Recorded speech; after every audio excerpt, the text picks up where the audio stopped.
Huge explosions have been heard in different parts of Tehran.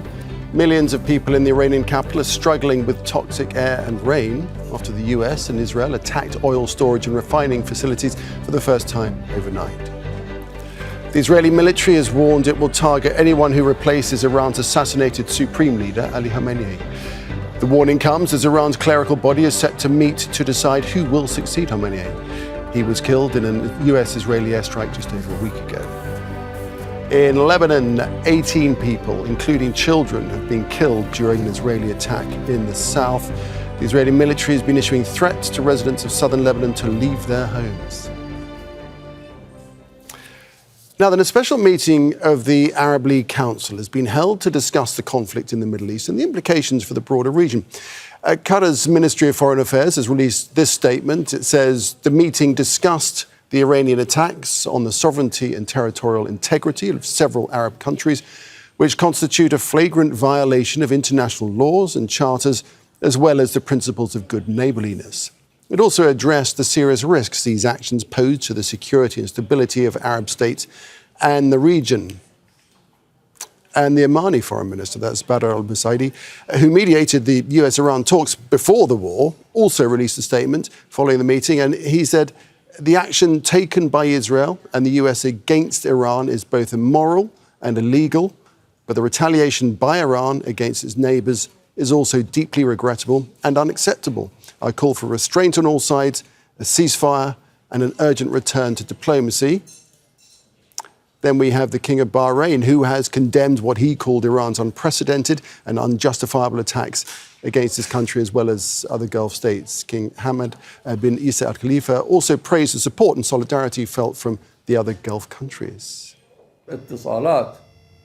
The communications that we have received from brotherly and friendly nations from all around the world, confirming and stressing their full support to the kingdom and stability, expressing their wishes, their good wishes. Despite all the challenges, Bahrain, with the help, with the grace of Allah, would be steadfast on wisdom and moderate, treading forward with confidence, meeting its commitments to its Arab neighborhood and the international community. Okay, let's take this on with Dania Thafer, who's Executive Director of the Gulf International Forum, a think tank based in Washington, D.C. Dania, it's great to have you with us. It's a very difficult situation for the Gulf states to get on the front foot on this without escalating, isn't it? It is very difficult. They're right now trying to balance between all the parties. From their perspective, there are two bullies in the region, Israel and Iran. And then their greatest ally, the US, supported this war. So it's a very difficult balancing act for the Gulf states right now.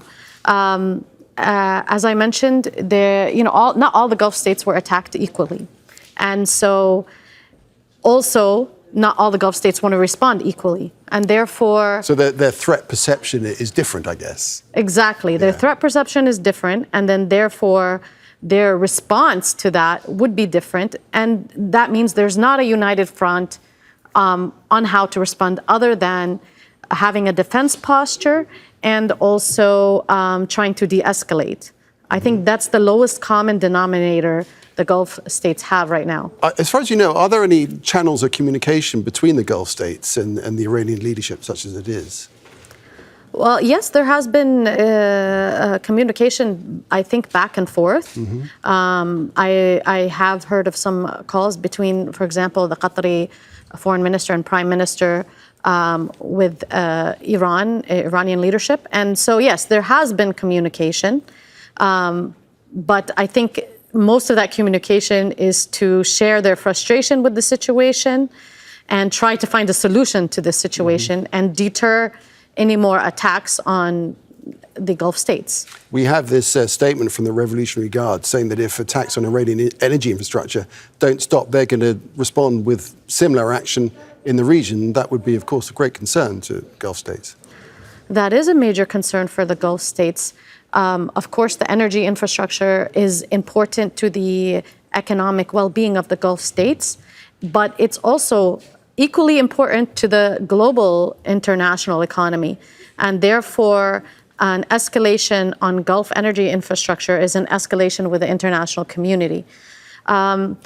On top of that, Iran has targeted a desalination plant in Bahrain, which is very problematic for the Gulf states because Gulf states are, I believe, between 60 to almost 100% dependent on water desalination for everyday water use. And therefore, that is also a major threat for the Gulf states. The fact that the U.S. struck desalination plants in Iran does put the Gulf states unfortunately in a bad situation. And the fact that U.S. is striking oil facilities in Iran is putting the Gulf in a bad situation as well. Finally, Dania, can you see a situation where the Gulf states would have no option other than to go on the offensive? I think the situation that would cause that is if the attacks and the damage is equivalent to what they would do if if they join the war, then there's no incentive to not join the war. The other thing is, some Iranian thought leaders, if you would want to call them that, they are trying to say that the U.S. is launching from the Gulf attacks on Iran, which is completely not true. And I think if Iran keeps making that argument and using that as a legitimate reason to attack the Gulf states, then the Gulf states will eventually say, okay, let the U.S. attack from here because it's the same if you do or don't. So damned if you do, damned if you don't. Yeah, it's a very delicate, fragile situation. Dania Thafer, appreciate your expertise. Thank you. Thank you.